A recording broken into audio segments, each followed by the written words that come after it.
I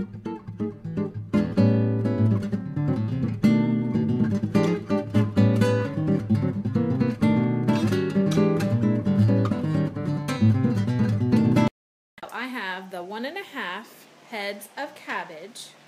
Now the only reason why I have 1.5 is because the heads were very small.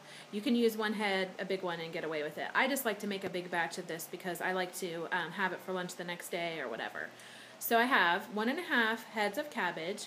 I have one big yellow onion. I have shredded carrot. I've also added a little bit of olive oil. I coated the bottom a little bit prior to putting the cabbage into the pan. You don't have to use oil. Some people like to make it without oil. That's fine. But you would have to use more water. So I put it all in the pan and then I let it cook down, which is already cooked down significantly. As it's cooking down, I do put the lid on it. Personally, you don't have to, but it does cook it down a little bit quicker. Eventually I do take the lid off. I have also added a couple sprinkles of this Trader Joe's 21 seasoning salute, as well as probably about 1/4 of a cup of this mason jar of water. And you may have to continue to add the water as you go. It just kind of depends. And then you just kind of put it all in the pan and just let it do its thing. I continuously will come in here and stir it around a little bit. But it's really just kind of cook down and do its thing. So I will check back in a second.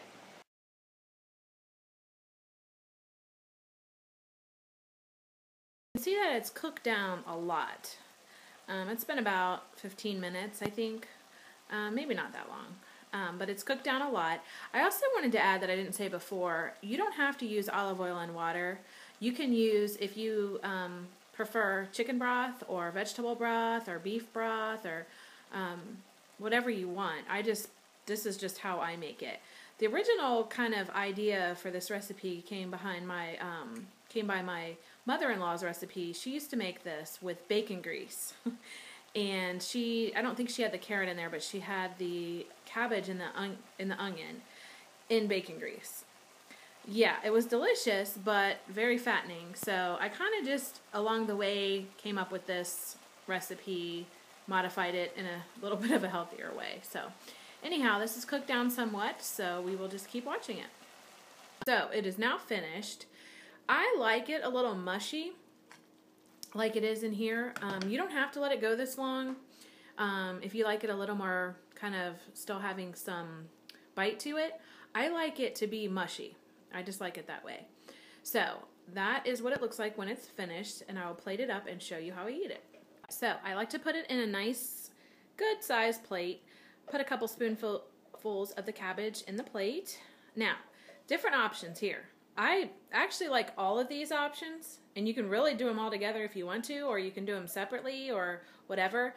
But I add a little bit of avocado to the top.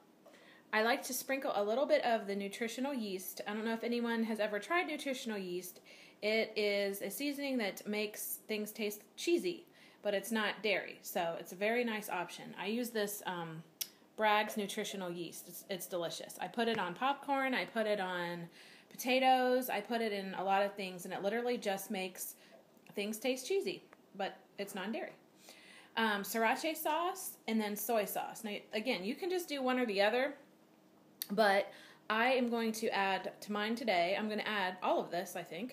I might not do the nutritional yeast today, but I'm going to do the soy sauce and the sriracha and the avocado. So I will put all this together and show you what it looks like. But you can do anything with this. You can put it over pasta or rice or just by itself. If you do eat meat, you can add chicken to it. Whatever you want to do it's all up to you. But this is just how I eat it. But there's a lot of different ways and a lot of different things you can add to it. So this is the finished product. It's the cabbage. Put a little bit of the sriracha, some soy sauce, and definitely topped it with some avocado. Gonna mix it all up and enjoy it. And like I said, this nutritional yeast, I might even put a few sprinkles on there. It's a really good non-dairy cheese option. It looks funny. Somebody once told me it looks like fish food. It kind of does, but it doesn't taste like fish food. It's really good. So anyhow, this is the finished product. Like I said, it's delicious. I have it about once or sometimes even twice a week. And love it. So I hope you guys like it. Put your own spin on it. Add some chicken, add some meat, whatever you want to do. Make it your own. But this is how I like to eat it, and I'm going to go enjoy it. Thank you.